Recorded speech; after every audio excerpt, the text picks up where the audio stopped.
This class today is about language, and language is to a large extent where the action is. The study of human language has been the battleground over different theories of human nature. So every philosopher or psychologist or humanist or neuroscientist who has ever thought about people has had to make some claim about the nature of language and how it works. I'm including here people like Aristotle and Plato, Hume, Locke, Freud, and Skinner. I'm also including modern-day approaches to computational theory, cognitive neuroscience, evolutionary theory, and cultural psychology. If you hope to make it with a theory of what people are and how people work, you have to explain and talk about language. In fact, language is sufficiently interesting that, unlike most other things I'll talk about in this class, there is an entire field devoted to its study, the field of linguistics, that is entirely devoted to studying the nuances and structures of different languages. Now, I'll first, before getting into details, make a definitional point. When I'm talking about language, I'm meaning systems like English and Dutch and Walpuri and Italian and Turkish and Urdu and what we've seen and heard right now in class in the demonstration that preceded the formal lecture. Now, you could use language in a different sense. You could use the term language to describe what dogs do, or what chimpanzees do, or birds. You could use language to describe music, talk about a musical language, or art, or any communicative system. And there's absolutely nothing wrong with that. There's no rule about how you're supposed to use the word language. But the problem is, if you use the word language impossibly, incredibly broadly, then from a scientific point of view, it becomes useless to ask interesting questions about it. If language can refer to just about everything, from English to traffic signals, then we're not going to be able to find interesting generalizations or do good science about it. So what I want to do is I want to discuss a scientific notion of language, at first restricting myself to systems like English and Dutch and American Sign Language and Navajo and so on. Once we've made some generalizations about language in this narrow sense, we could then ask, and we will ask, to what extent do other systems, such as animal communication systems, relate to this narrower definition? So we could ask in this narrow sense, what properties do languages have, and then go on to ask in a broader sense, what other communicative systems also possess those properties? Well, some things are obvious about language. Here are the questions we will ask. This will frame our discussion today. We'll first go over some basic facts about language. We'll talk about what languages share. We'll talk about how language develops. And we'll talk about language and communication in non-humans. I began this class with a demonstration that illustrates two very important facts about language. One is that languages all share some deep and intricate universals. In particular, all languages, at minimum, are powerful enough to convey an abstract notion like this. Abstract in the sense that it talks about thoughts, and it talks about a proposition, and spatial relations and objects. There's no language in the world that you just cannot talk about abstract things with. Every language can do this. But the demonstration also illustrated another fact about language, which is how different languages are. They sound different. If you know one language, you don't necessarily know another. It's not merely that you can't understand it. It could sound strange or look unusual in the case of a sign language. And so any adequate theory of language has to allow for both the commonalities and the differences across languages. And this is the puzzle faced by the psychology and cognitive science of language. Well, let's start with an interesting claim about language made by Charles Darwin. So Darwin writes, "Man has an instinctive tendency to speak, as we see in the babble of our young children, while no child has an instinctive tendency to bake, brew, or write." And what Darwin is claiming here, and it's a controversial and interesting claim, is that language is special, in that there's some sort of propensity or capacity or instinct for language, unlike the other examples he gives. Not everything comes natural to us, but Darwin suggests that language does. Well, why should we believe this? Well, there are some basic facts that support Darwin's claim. For one thing, every human society has language. In the course of traveling, cultures encounter other cultures, and they often encounter cultures that are very different from their own. But through the course of human history, nobody has ever encountered another group of humans that did not have language. Does this show that it's built in? Well, not necessarily. It could be a cultural innovation. It could be, for instance, that language is such a good idea that every culture comes across it and develops it. Just about every culture uses some sort of utensils to eat food with. A knife and a fork, chopsticks, a spoon. This probably is not because use of eating utensils is human nature, but rather it's because it's just a very useful thing that cultures discover over and over again. Well, we know that this probably is not true with regard to language. And one reason we know this is because of the demonstrated case studies where a language is created within a single generation. And these case studies have happened over history. The standard example is people involved in the slave trade. The slave trade revolving around tobacco or cotton or coffee or sugar would tend to mix slaves and laborers from different language backgrounds, in part deliberately so as to avoid the possibility of revolt. What would happen is these people who were enslaved from different cultures would develop a makeshift communication system so they could talk to one another. And this is called a pidgin, P-I-D-G-I-N, a pidgin. And this pidgin was how they would talk. And this pidgin was not a language. It was strings of words borrowed from the different languages around them and put together in sort of haphazard ways. The question is, what happens to the children who are raised in this society? And you might expect that they would come to speak a pidgin, but they don't. What happens is, in the course of a single generation, they develop their own language. They create a language with rich syntax and morphology and phonology, terms that we'll understand in a few minutes. And this language that they create is called a Creole. And languages that we know now as Creoles, the word refers back to their history. That means that they were developed from pidgins. And this is interesting because this suggests that to some extent the ability to use and understand and learn language is part of human nature. It doesn't require an extensive cultural history. Rather, just about any normal child, even when not exposed to a full-fledged language, can create a language. And more recently, there's been case studies of children who acquire sign language. There's a wonderful case of Nicaraguan sign language, where they acquire sign language from adults who themselves are not versed in sign language. They're sort of second language learners struggling along. What you might have expected would be the children would then use whatever system their adults use, but they don't. They Creolize it. They take this makeshift communication system developed by adults, and again, they turn it into a full-blown language, suggesting that to some extent it's part of our human nature to create languages. Also, every normal human has language. Not everybody in this room can ride a bicycle. Not everybody in this room can play chess.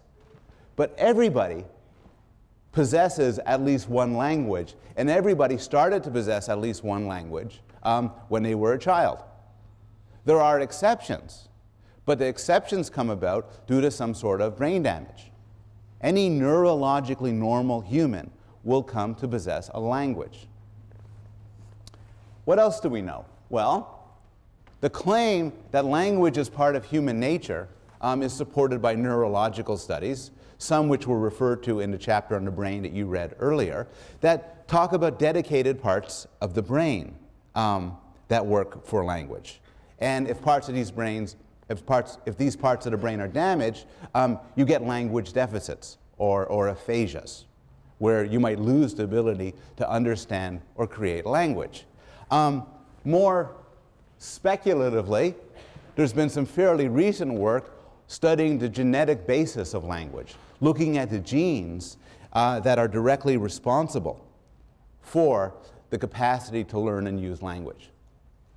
And one bit of evidence that these genes are implicated is that some unfortunate people have point mutations in these genes, and such people are unable to learn and use language. So, in general, there's some support, at least at a very broad level, for the claim that language is in some sense part of human nature. Well, what do we mean by language? What are we talking about when we talk about language? We don't want to restrict ourselves, for instance, to English or French. What do all languages share? Well, all languages are creative. And this means a couple of things. One meaning is the meaning emphasized by René Descartes. When René Descartes argued that we are more than merely machines, his best piece of evidence for him was the human capacity for language. No machine could do this because our capacity for language is unbounded and free. We could say anything we choose to say. We have free will. And in fact, language allows us to produce a virtual infinity of sentences. So we could create and understand sentences we never heard before. And there are a lot of sentences. So if you want to estimate how many grammatical sentences under 20 words in English, the answer is a lot. And what this means is that any theory of language use and language comprehension cannot simply appeal to a list. When you understand a sentence I said, you have to have the capacity to understand a sentence even if you've never heard it before. And this is because we could effortlessly produce and understand sentences that no human has ever said before on earth. Would anybody volunteer to say a sentence, non-obscene, non-derogatory, that has never been spoken before on earth, ever? Here, I'll start.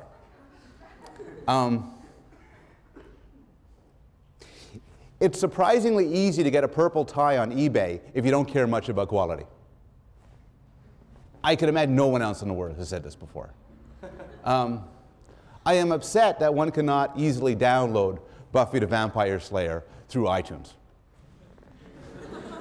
Now, it's possible somebody said both those sentences before, but you probably have not heard them, but you understand them immediately. So how do you do it? Well, you have rules. You have rules in your head. You've learned what the words mean, but you have abstract and unconscious rules that take these words, figure out the order, and in a fraction of a second, give rise to understanding. And that's the sort of thing linguists study. So, take some standard examples from the linguistic study of English, and bear in mind the rules we're talking about here are not rules you explicitly know. They're automatic rules of the same sort we're going to talk about in the context of visual perception, in that they're implicit and unconscious and not accessible to explicit understanding. So for instance, immediately you read, "The pig is eager to eat," versus "the pig is easy to eat." And in a fraction of a second, you know there's an important difference. The pig is eager to eat means the state of affairs that we're talking about is when the pig does the eating. The pig is easy to eat is when the pig is being eaten. You see a sentence like, "Bill knew that John liked him." And you know, without even knowing how you know, that this can mean that Bill knew that John liked Bill, or it could mean that Bill knew that John liked Fred, but it can't mean that Bill knew that John liked John. The natural interpretation, in fact, is that Bill knew that John liked Bill. The two words co-refer. Contrast that with Bill knew that John liked himself, which only has the meaning Bill knew that John liked John. And this is what linguists do for a living. So if you hear me talking about this and say, "I want to spend the next 40 years of my life studying that," you should become a linguist. But those are the sort of phenomena that we're interested in. Now, it gets more complicated. Those are examples from syntax. But language has many structures. Language has structures going from the bottom to the top. All languages, all human languages, have phonology, which is the system of sounds or signs, morphology, which is a system of words or morphemes, basic units of meaning, and syntax, which refer to rules and principles that put together words and phrases into meaningful utterances. And I want to talk briefly about each of these three parts of language before looking at some other issues. I'm indebted here to Steven Pinker's excellent book, The Language Instinct, which provides, I think, a superb discussion of these phenomena, and I'm going to steal some of my examples from Pinker. So, phonology. Phonology is the system of sounds that languages have.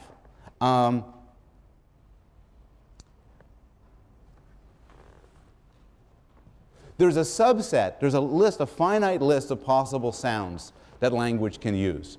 I'm going to put aside for the moment the question of sign languages and how they work. We're going to talk about them in a little bit. The idea is that English has about 40 of these phonemes. So if you're a native monolingual speaker of English, you hear speech, and each sound you hear is categorized as falling into one of those 40 phonemes.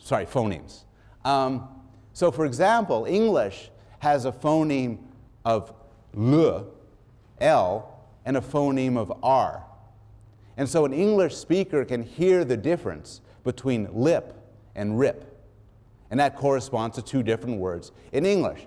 Other languages don't have that distinction.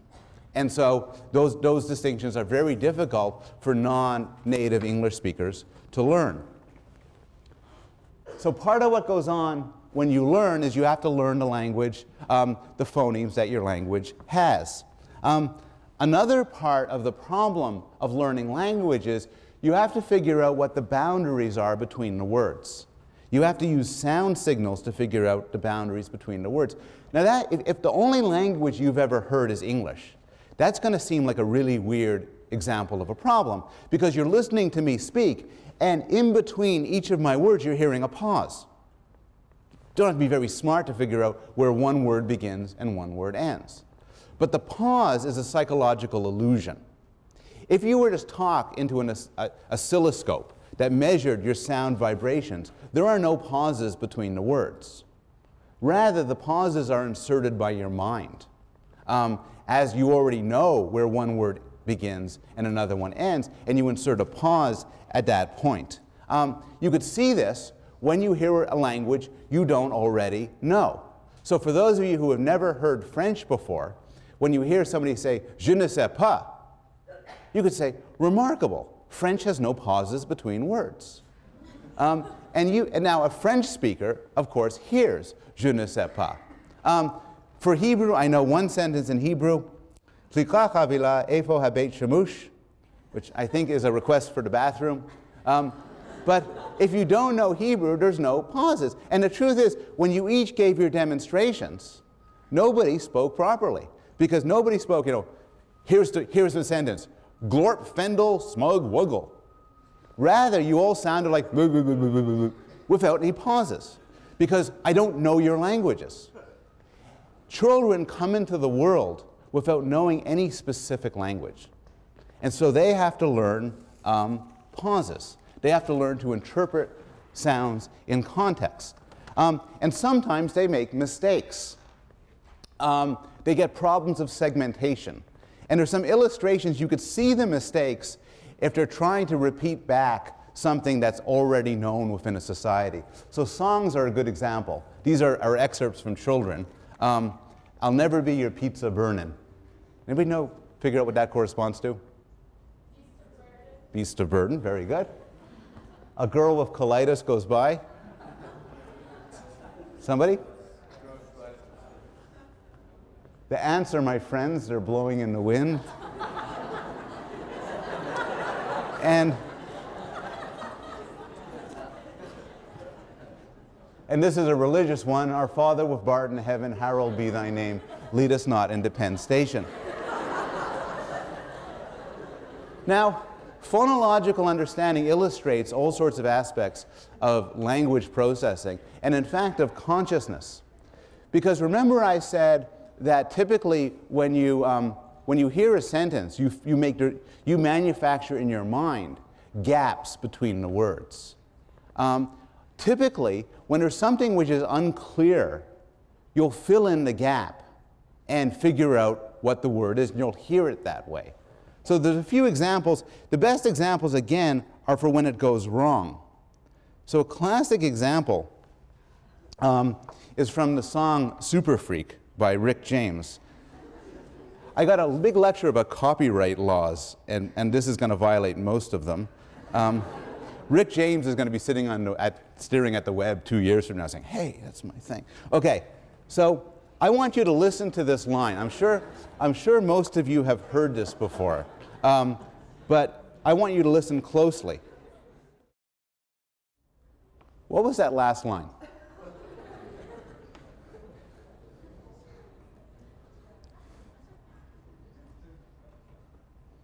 The kind of girl you read about. Well, it turns out that nobody really knows. And it sounds to many people who do top-down interpretation, as to me as well, that she's the kind of girl you read about in Newsweek magazine. But that makes no sense at all, given that you don't want to bring home to mama, and it's not the... And in fact, if you check the notes on the song, she's in fact the kind of girl you read about in New Wave magazines. Now, when you listen to it then, again, knowing that, you hear it that way. Now, this is known as top-down processing. Top-down processing is an example of when you know what something is, you hear it that way. And this is extremely useful when it comes to filling in gaps in sounds. In normal conversation, if I'm to say a sentence, you won't hear that as cough, uns. Rather, you hear sentence. You fill in the gap. This can lead to problems. The problem it's led to in my life revolves around the song Get Crunk. Because I heard Get Crunk, and my children asked me if I would buy them Get Crunk from iTunes. My children are 8 and 10. And now Get Crunk, as I was aware from having heard it before, involves a consistent refrain of Get Crunk, extremely bad word. Get Crunk, extremely bad word. And so I said no. And then they said, well, there's a clean version up. So I downloaded the clean version. Unfortunately, knowing what the clean version, knowing what the word is, means to me the clean version is not very clean. Now, I will add, before people write letters and stuff, this is the clean version. Thank goodness they took away that obscene word. Okay. So top-down processing affects how we hear things. Usually, almost always for the better. And in fact, this is a theme we're going to return to next class when we talk about vision. Because the same thing is going to happen there. How we see the world is often confusing and befuddled, but what we know can clear things up. Same with sound. Morphology is the next level up. Phonology is sounds. Morphology is words.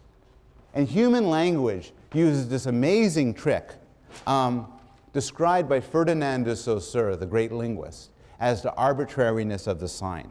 And what this means is we can take any arbitrary idea in the world, the idea of a chair or a story or a country, and make a sound or a sign to connect to it. And the link is arbitrary. I mean, you might choose to use a word for dog as woof woof because it sounds like a dog. But you can't use a word for country that sounds like a country. You could use a sign language thing for drink that looks sort of like the act of drinking. But you can't use a sign language word for country that looks like a country. or for idea that looks like an idea. So the way languages work is it allows for arbitrary naming. It allows for this map between a symbol, say a spoken word, and any sort of thought we want to use.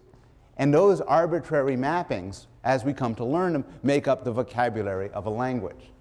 I'm talking about words, but the more technical term is morpheme. And what a morpheme is the smallest meaningful unit in a language. Now, often this is the same thing as a word. So dog is a word, and dog is also a morpheme. But not always.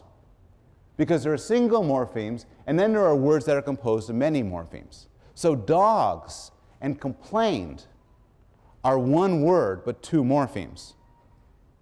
And what this means is that you make the word by putting together two morphemes. To put it differently, in order to know what dogs means, you never had to learn the word dogs. All you had to know is the word dog and the plural morpheme s, and you could put them together to create a word. How many morphemes does the average speaker know? The answer is fairly startling. The average speaker knows, as a lowball estimate, about 60,000 words. I think the proper estimate is closer to 80,000 or 100,000. What this means, if you average it out, is that since children start learning their first words at about their first year of life, they learn about 9 new words a day. And it's not a continuous 9 words every day. It goes up and down depending on the age. But still, the amount of words we know is staggering. How many of you know more than one language pretty fluently? Those of you who know other languages might have in your heads 200,000 words or 300,000 words. And you're accessing them in a fraction of a second. It could legitimately be seen as one of the most astonishing things that people do. Finally, syntax. So we have the sound system of a language, the phonology. We have the words of a language, the morphology. But all that gives you is dog, cup, chair, house, story, idea. That won't allow us to communicate complicated ideas. So the final step in the story is syntax. And syntax refers to those rules and principles that allow us to combine words into phrases and phrases into sentences. And syntax uses another neat trick. And this is defined by Wilhelm von Humboldt as the infinite use of finite media. So here's the question. Your vocabulary is finite.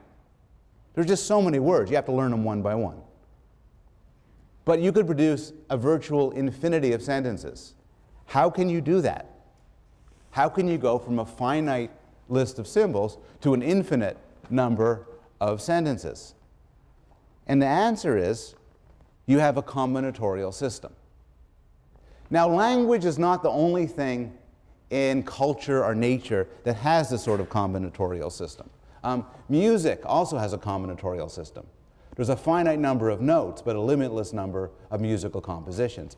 DNA also has this sort of combinatorial system, where you have a finite number of, I guess, bases or amino acids that could combine to a possible infinity of strings, of DNA strings. So how does this happen? Well, the infinity mechanism, and many of you will be familiar with this from mathematics or computer science, is recursion. And there's a lot to be said about this, but it can be pretty simply illustrated in language. So here's an example of a simple language. It's actually close to how linguists describe normal languages, but it's very simple. It has 3 nouns, Fred, Barney, and Wilma, and 2 verbs, thinks and likes. It's a very simple language. And 1 rule. And the way to read this rule is, you make a sentence by taking a noun, any noun, putting a verb after it, and then following that verb with a noun. Now, when you do this, and then so for instance, you get the sentence, Fred likes Wilma. When you do this, how many possible sentences are there? Can we just take a second? Okay, any guesses? 18. The sentences are Fred likes Fred, Fred likes Barney, Fred likes Wilma, Fred thinks Fred thinks Barney, Fred thinks Wilma, and so on. The three nouns followed by any of the two verbs, followed by any of the three nouns. That is not a very interesting language. But now, take a more complicated language. Same vocabulary, the same three nouns, the same two verbs, the same sentence. But now one other sentence. This sentence expands to a noun followed by a verb, followed by a sentence. And there you get recursion. You have one rule invoking another rule. And then you can get a sentence like, Fred thinks Barney likes Wilma. And here you get a potential infinity of sentences. And this is obviously a toy example. But you could see the use of recursion in everyday life and in everyday use of language. You could say, John hates cheese. My roommate heard a rumor that John hates cheese. It disturbed Mary when I told her that my roommate heard a rumor that John hates cheese. I was amazed that it disturbed Mary when I told her that my roommate heard a rumor that John hates cheese. Professor Bloom devoted way too much of his lecture talking about how I was amazed that it disturbed Mary when I told her that my roommate heard a rumor that John hates cheese. It really bothered me that, and there's no limit. There's no longest sentence. You could keep producing a sentence deeper and deeper embedded until you die. And this is part of the power of language. Now, the syntactic rules are complicated. And one of the puzzles of syntactic rules, or one of the issues of them, is that different rules can conspire to create the same sentence. So you take a sentence like, this is a classic line from Groucho Marx, I once shot an elephant in my pajamas. How it got into my pajamas, I'll never know. And the humor, such that it is, revolves around the ambiguity of rules that generate it like this versus like this. Often, to illustrate the issues of ambiguity, people have collected poorly thought out headlines and newspaper reports that play on, that inadvertently have ambiguity. Complaints about NBA referees growing ugly. So that's the beauty of that structure. Kids make nutritious snacks. No one was injured in a blast, which was attributed to the buildup of gas by one town official. Last summer, I was in Seoul visiting Korea University, and the big headline there on the front page was, General arrested for fondling privates. Now, there actually is, ambiguity is actually quite difficult to avoid in the construction and understanding of sentences. It's one of ways in which it's often difficult to write clearly. And in fact, there's a whole subfield of the law involving the use of linguistic theory to disambiguate sentences both in the Constitution, in legislation, as well as in some criminal cases. And there was, several years ago, a very serious criminal case that rested on a sentence. And here's what happened. There were two brothers, one of them retarded, and they get into a robbery, and a police officer sees them and points the gun at them, and one of the brothers points a gun at the police officer. The police officer shouts for the brother, the non-retarded brother, to drop the gun. Actually said, give me the gun. The retarded brother shouted, let him have it. Whereupon the brother shot and killed a police officer. Now the brother who did the shooting was plainly a murderer. What about that brother who shouted, let him have it? Well, it depends on, on how you interpret that sentence. Because the sentence is beautifully ambiguous. It could mean, shoot him, let him have it. Or it could mean, give him the gun, let him have it. And in fact, a trial, which I think somebody could, if people of this know about this, please send me an email. My understanding was he was found guilty. But a lot could turn on the ambiguity of a sentence. I want to shift now and talk about where does all this knowledge come from. But I'll stop and answer any questions about the material so far. What are your questions? Yes? How does syntax differ from grammar, or are they exactly the same? Syntax, the question is, how is syntax different from grammar? They're exactly the same. Syntax is a more technical term, but it means the same thing as grammar. Yes? You had said that every normal human being is born and uses at some point or another some kind of language. How about, aren't there cases of people who weren't born within a culture, kind of grew up, and who never really spoke language though they were physically normal? Yes, I'm glad you actually asked me about that, because as I said it, I realized it wasn't quite right. The point that was just raised here is, I had said before that everybody who's neurologically normal comes to acquire and learn a language. But what about people who are neurologically normal, but they don't have language around them? And in fact, there's been historically some cases of this. There's been probably apocryphal stories about children who are raised by wolves or by dogs. There are stories, horrible stories, some in the 20th century, about children who are locked away by insane or evil parents and who never learn to speak. There are stories of deaf people who are within certain societies where nobody signs to them. And so they're what's known as linguistic isolates, and they themselves never learn to speak. And those cases are the dramatic exception.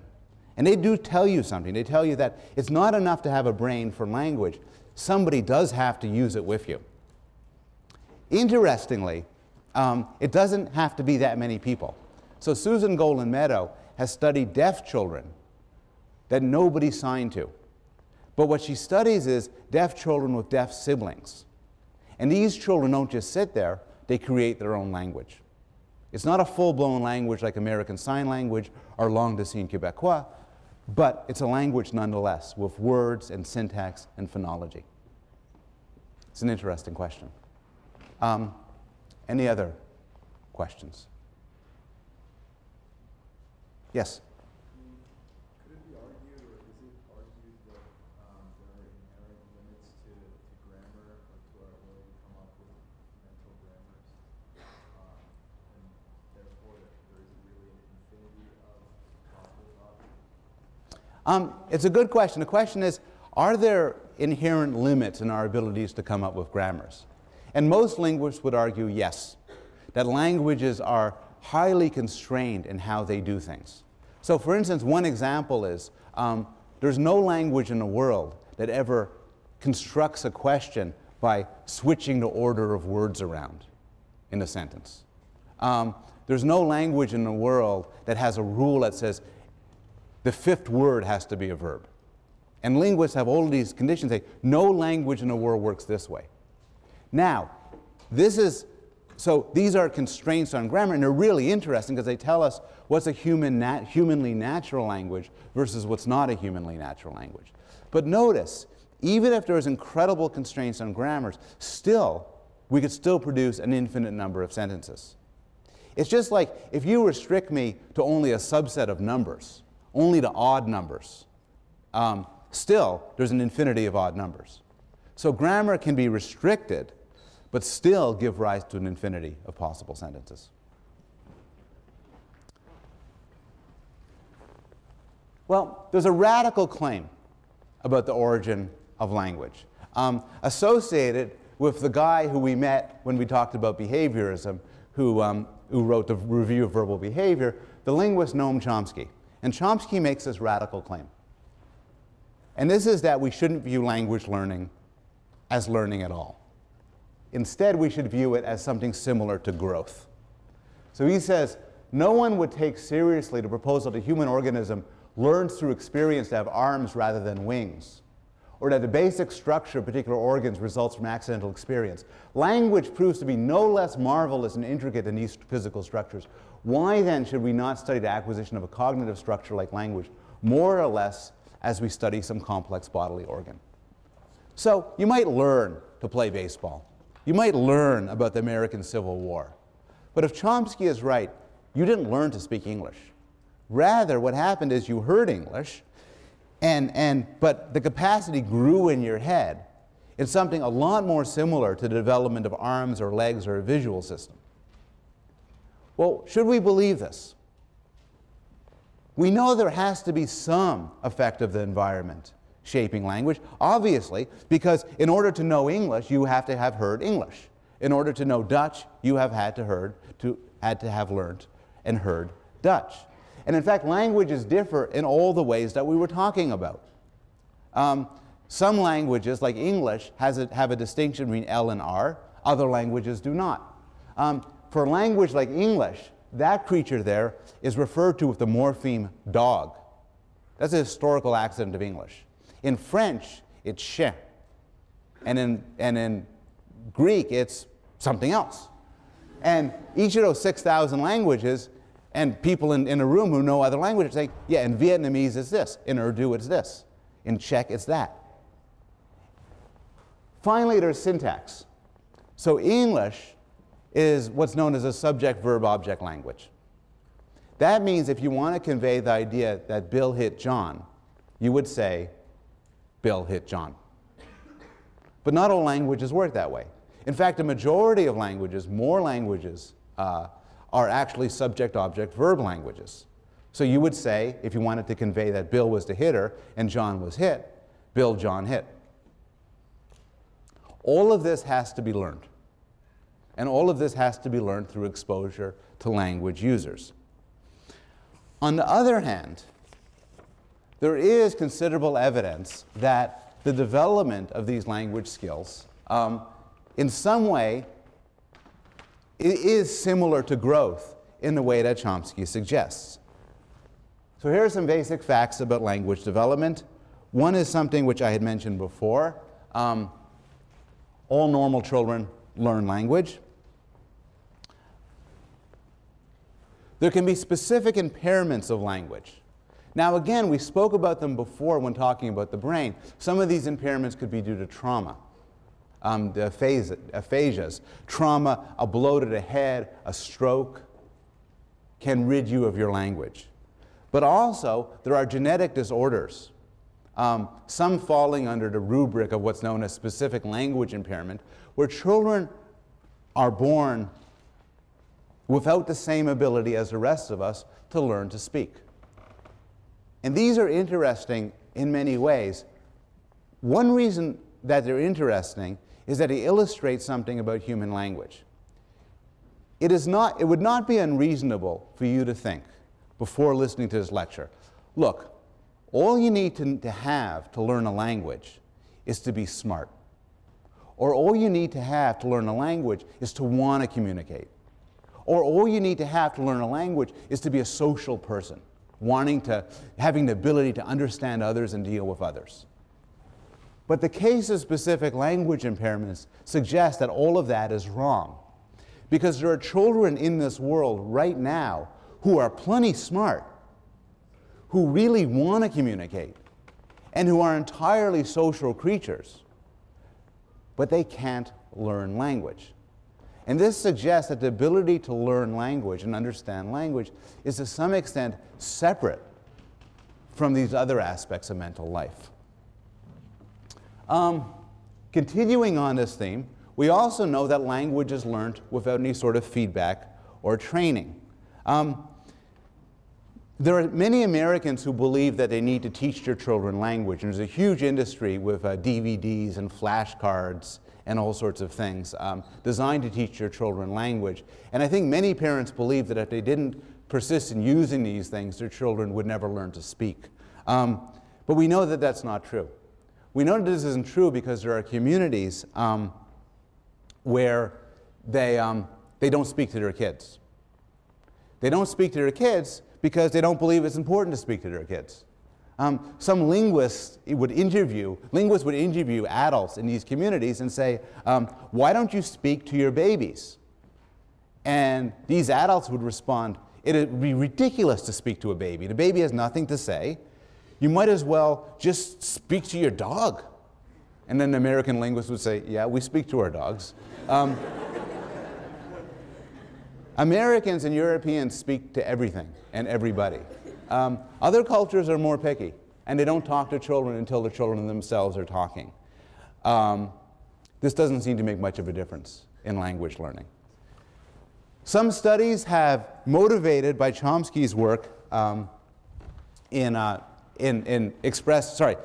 by Chomsky's critique of Skinner's verbal behavior, have asked, what if we just looked at children within the United States? Don't these children get feedback? And the answer is yes and no. So your average highly educated Western parent does give their children feedback, based on what they say. But they don't typically give feedback based on the syntax or grammaticality of what they say. The example given by Brown and Hanlon in the classic study in the 1970s is they did all these studies looking at what children say and how parents responded. And it turns out parents respond not to the grammatical correctness, but to the affect or cuteness or sociability of the utterance. So for instance, if a child says to his mother, "I loves you, Mummy," it's a very unusual parent to say, "Oh no, the verb agreement is mistaken." You've added a redundant S. It's not appropriate. Similarly, if a child is to say, you know, I hate your guts, Mother. It's an unusual mother. That's wonderful. It's subject, verb, object, the whole thing, structurally fine. You know, we respond to our kids like we respond to each other, based on the message that's conveyed, not the grammaticality of the utterances. Children make grammatical mistakes all the time, but then they go away, and they go away without correction. So those are some basic facts. What do we know about the time course of language? Well, early on, children start off and they prefer the melody of their own language. These studies were done in France with 4-day-old babies, and what they did was they used a sucking method. Remember, there's a limited number of things babies can do. One of the things they can do is suck, and these babies would suck on a pacifier to hear French. And they would prefer to hear French than to hear Russian. And these investigators claim this is because they had been exposed to French in the first 4 days of their lives. Reviewers, mostly from France, objected and said, no, maybe French just sounds better. Everybody's going to like French. So they redid the study in Russia. Russian kids sucked harder to hear Russian than they did to French. And what they're listening to isn't the words. They don't know words yet. They don't know syntax yet. It's the rhythm of the language. For you, French and Russian sound different. Even if you're like me and you don't know a word of either language, they still sound different. They sound different to babies too. And a baby being raised in France or a baby being raised in Russia knows enough to tell what's his language and what isn't. Early on, children are sensitive to every phoneme there is. So English-speaking children, for instance, English-speaking babies who are born in the United States can distinguish between English phonemes like lip and rip, but they could also distinguish between phonemic contrasts that are not exemplified in English, such as phonemic contrasts in Czech or Hindi. Yes? I'm wondering if you can say the wrong things to infants, based on what you're saying before. Because I was in France one summer, and met some neighbors there, and I hated these guys. I thought they were stupid. Because they, not because they're French, but because they had a baby. And the baby would gaggle and coo, and they would respond in similar terms. They would gaggle and coo back at a baby. And I hate these people. I've been involved for the last 6 years, because as far as I know, I don't have babies. So I don't know if it's fair to be angry. I mean, does it matter what you say to babies, not to say something? There's a lot going on in your question. some raising, well, there's a lot going on in your question. The answer to the question was, your baby's going to coo and gaga goo goo. Doesn't matter if you coo and gaga goo goo back. No, doesn't make a difference. Your hatred towards them was unmotivated. You can be relieved of that debt. Or I know you feel bad now, I guess. If you speak to your children in perfect English, it's very strange. You know, nobody speaks to their babies in, you know, hello, son, it's time to, no, let's go. Okay, I want to change your diaper right now. Stay still. That's bad parenting, sounds kind of silly. What most people do is, oh, you're such a cute little baby. And it probably, there's evolutionary psychologists debate the function of why we talk funny to babies. And some people have argued it does help their language learning. And some people have argued instead that what it does is it calms them. They like to hear the music of a smooth voice and so on. But whether or not you do so doesn't seem to make a big difference. It is very difficult to find any effect of how parents talk to their kids on how their kids learn language, particularly when it comes to babies. So early on, babies are sensitive to all phonemes, and then that goes away. Around 12 months of age, it goes away. This is one thing you were much better at when you were a baby than you are now. When you were a baby, you were a multilingual fool. You could understand the sound differences of every language on earth. Now, if you're like me, you could barely understand English.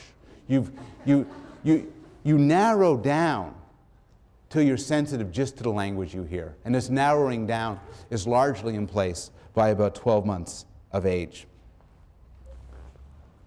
Around 7 months is babbling. And I want to stop at this point to go back to the issue. I promised you I would turn a bit to sign language. And I want to describe now a very elegant, I want to show a little film now of a very elegant series of experiments looking at the question of whether babies who are exposed to a sign language babble. One of the real surprising findings in my field over the last 10, 20 years has been that the acquisition of sign languages has turned out to be almost exactly the same, in fact, as far as we know, exactly the same as the acquisition of spoken languages. It didn't have to be that way. I mean, it could have been just as reasonable to expect that there'd be an advantage for speech over sign. That sign languages may be full-blown languages, but, you know, they're just harder to learn because the brain and the body have adapted for speech. It turns out that this just isn't the case. It turns out that the developmental milestones of sign languages and the developmental milestones of spoken languages are precisely the same. They start babbling at the same point. They start using first words, first sentences, first complicated constructions. There seems to be no interesting difference between how the brain comes to acquire and use a spoken language versus a sign language. Around 12 months of age, children start using their first words. These are words for objects and actions, like dog and up and milk. They start showing some sensitivity to the order of words, so they know that, you know, dog bites cat is different from cat bites dog. Around 18 months of age, they start learning words faster. They start producing little miniature sentences, like, you know, want cookie or milk spill. And the function morphemes, the little words, in, of, the, and so on, start to gradually appear. Then there's the bad news. Around 7 years of age, going up through puberty, the ability to learn language starts to go away.